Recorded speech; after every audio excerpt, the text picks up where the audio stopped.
ከኢትዮ ቢዝነስ ጋር ነው ቆይታ እያደረጋችሁ ያላችሁት። ከኢምፖርት ጋር የተገናኘ መረጃ አለን። ለመሆኑ በኢምፖርት ቢዝነስ ውስጥ በኢትዮጵያ በከፍተኛ ሁኔታ ተፈላጊነት ያላቸው አዋጭነታቸው የተረጋገጡ ምርቶች የትኞቹ ናቸው? አዋጭ የምንላቸውን የንግድ እንቅስቃሴዎችስ እንዴት እንለያለን? በሚለውና ተያያዥ ሀሳቦችን አንስታ ባልደረባችን ሃይማኖት ወርቁ ቆይታ አድርጋለች። እሱን ተከታትለን እንምጣ።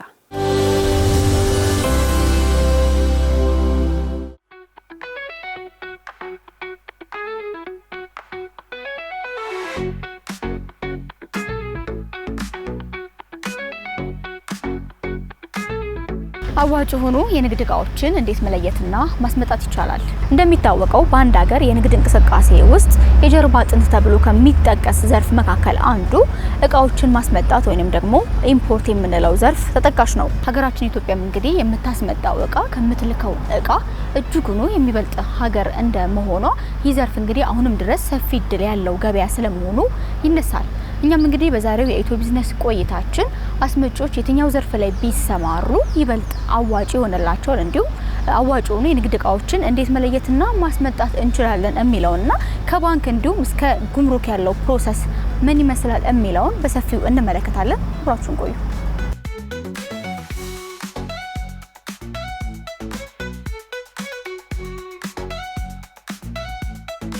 የኢምፖርት ቢዝነስ በጣም ሰፋ ያለ ቢዝነስ ነው።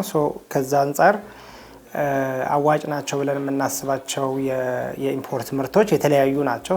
አሁን በዚህ ወቅት ጠቅለል ባለ ሁኔታ እዚህ ሀገር ውስጥ የማይመረቱ ምርቶችን ለኢንዱስትሪ ግብአት የሚሆኑ ጥሬ እቃዎች፣ ኬሚካልና የተለያዩ የኤሌክትሪክ መኪና መለዋወጫዎችና የመሳሰሉት የተሻለ ትርፋማ ናቸው። አሁን ባለ ሁኔታ ግን በኮንቴነር ሳይዝ ኢምፖርት ለማድረግ አሁን ባለው የሎጂስቲክ የቀረጥና ሌሎችም ኮስቶችን ጨምሮ መነሻ ካፒታል ከ2.5 ሚሊዮን ጀምሮ ኢምፖርት ማድረግ ይችላል አንድ ሰው ሚኒመም ኦርደር። ይሄ የሚወሰነው ግን እንደሚመጣው የምርት አይነት እና የሚመጣበትን አገር ከግምት ያስገባ ይሆናል ማለት ነው። ከተለያዩ የዓለም ሀገራት የተለያዩ እቃዎችን ለማስመጣት ያለው ሂደት ማለትም ከባንክ ፍቃድ ጀምሮ እስከ ጉምሩክ ድረስ ያለው አጠቃላይ ሂደት ምን ይመስላል? አዳዲስ አስመጪዎችስ ወደዚህ ስራ ሲገቡ ማወቅ ያለባቸው መሰረታዊ ነገሮች ምንድን ናቸው? አንድ ሰው አስመጪ ለመሆን ሲፈልግ ምንድነው መስራት የምፈልገው፣ የትኛውን እቃ ማምጣት ያለብኝ የሚለውን የፍላጎትና እጥረቱን ካጠና በኋላ ቀጥታ የገበያውን ሁኔታ ማጥናት ያስፈልጋል። ይሄ የገበያ ሁኔታ ብዙ ነገር በስሩ አለው። የገበያ ሁኔታ ስንል አንድ ቃን ሲያመጣ የሚያስመጣበት የእቃው መግዣ ዋጋ፣ የትራንስፖርት፣ የታክስ፣ ሌሎች ተያያዥ ወጪዎችን ከግምት ያስገባ የጠቅላላ ወጪ ወይም ኮስት ብሬክዳውን መስራት ይኖርበታል። ታማኝ የሆነ ሰፕላየር ወይንም እኛ ጄኒውን የሆነ አቅራቢን መምረጥ ያስፈልጋል ማለት ነው። የሚፈልገውን እቃ የሚያቀርብለት ሰውዬ ወይንም የሚያቀርብለት ሰፕላየር ትክክለኛ ሰፕላየር ነው የሚለውን በደንብ ማረጋገጥ አለበት። ወደ ኢትዮጵያ ኢምፖርት ስናደርግ ይሄ ካምፓኒ ከዚህ በፊት ኢምፖርት አድርጎ ከሆነ ሰነዶች ይኖሩታል። እነዛን ሰነዶች ኢዚሊ ማረጋገጥ ይቻላል ማለት። በትንሹ አንዱ ማረጋገጫችን ከሺፒንግ ላይን ቢል ኦፍ ሌዲንግ እሱን አይቶ ማረጋገጥ ይቻላል ማለት ነው። እነዚህ አትሊስት የመጀመሪያውን ስቴፕ እርግጠኛ መሆን ይቻላል ማለት። ሌላው የእቃውን ኳሊቲ ማረጋገጥ መቻል ይኖርባቸዋል ማለት ነው። የሚልክልን እቃ ሪሊ ትክክለኛ እቃ ነው ወይ የሚለውን ሳምፕል በማስላክ ሊሆን ይችላል። የመጀመሪያው ሲሆን በጣም ትክክለኛ ጥንቃቄ መደረግ ነው። እንደሚታወቀው በሀገራችን በቅርቡ የውጭ ምንዛሬ ለውጥ እንዲሁም የተለያዩ የንግድ ፖሊሲዎች እየተደረጉ ይገኛሉ። ታዲያ እነዚህ ነገሮች የኢምፖርት ኤክስፖርት ዘርፉን ምን ያህል አሉታዊና አዎንታዊ ተጽዕኖ እያሳደሩባቸው ይገኛል የሚለውን ጠይቀናል። ተደጋጋሚ የገቢ ንግድ ላይ በብሔራዊ ባንክ በተለያየ ጊዜ የተለያየ ፖሊሲ ያወጣል። አሁን በቅርቡ የሚያወጣቸው እንደ ፍራንኮ ቫሉታ ፖሊሲዎች አሉ።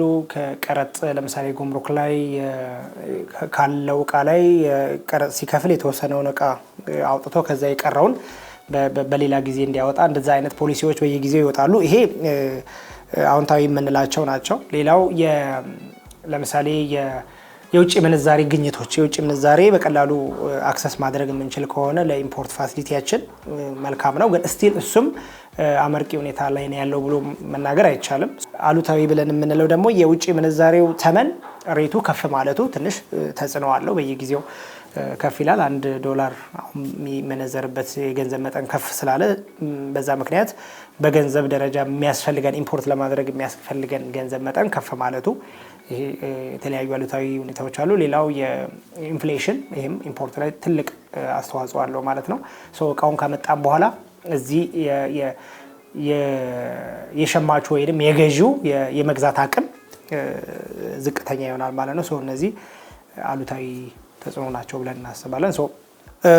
ጥሩ ያው ኢምፖርት ሰብስቲቲዩት በጣም ማርኬቱን ያረጋጋዋል። አሁን ቅድም ያልነውን የኢንፍሌሽን ሁኔታ የተወሰነ ባላንስ ያደርገዋል ብዬ አስባለሁ እና የተለያዩ አገር ውስጥ ምርት ወይም ደግሞ የኢምፖርት ሰብስቲቲዩት የሚያደርጉ ፕላስቲክ ላይ፣ የወረቀት ውጤቶች ላይ፣ የማሸጊያ እና ሌሎች ፓኬጂንግ ላይ የተለየ እድል ይኖራቸዋል ማለት ነው። ቅድም ከፖሊሲው ጋር ተያይዞ አገር ውስጥ የሚያመርቱ ሰዎች የተሻለ የጥሬ ዕቃ ለዛ ለሚያመርቱት ምርት ጥሬ ዕቃ ሲያስገቡ ከቀረጥ ነፃ የሚያስገቡበት ሁኔታ የተመቻቸ ሁኔታ አለ። በዛ መልኩ ተጠቃሚ መሆን ይችላሉ። ሌላው ሰብስቲቲዩት ያደርጋል ማለት ነው። የኢንፍሌሽኑን የማረጋጋት እንትኑ ከፍተኛ ይሆናል።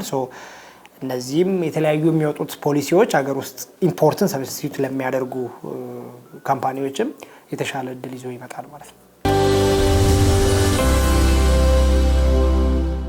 ተመልካቾች በዛሬ ኢትዮ ቢዝነስ ፕሮግራማችን በአጫጭርና በዝርዝር ወደ እናንተ ያደረስናቸው መረጃዎቻችን እነዚህ ይመስሉ ነበር። በቀጣይም የተለያዩ ወቅታዊ ቢዝነስ መረጃዎቻችንን ይዘን ወደ እናንተ የምንመለስ ይሆናል። ቃል ኪዳን ታደሰና ጥላሁን አያሌው አብረናችሁ ቆየን። ሰላም ቆዩ።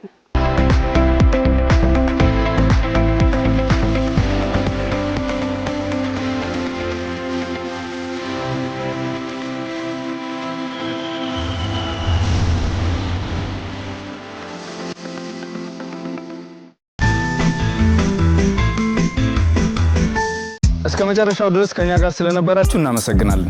የምናዘጋጃቸውን አዝናኝ ቪዲዮዎች ማየት ከፈለጋችሁ እዚች ጋር ጠቅ ያድርጉ። ሰብስክራይብ የሚለውን ደግሞ እዚህ ጋር ጠቅ ማድረግ እንዳትረሱ። በቀጣይ ቪዲዮ እንገናኝ።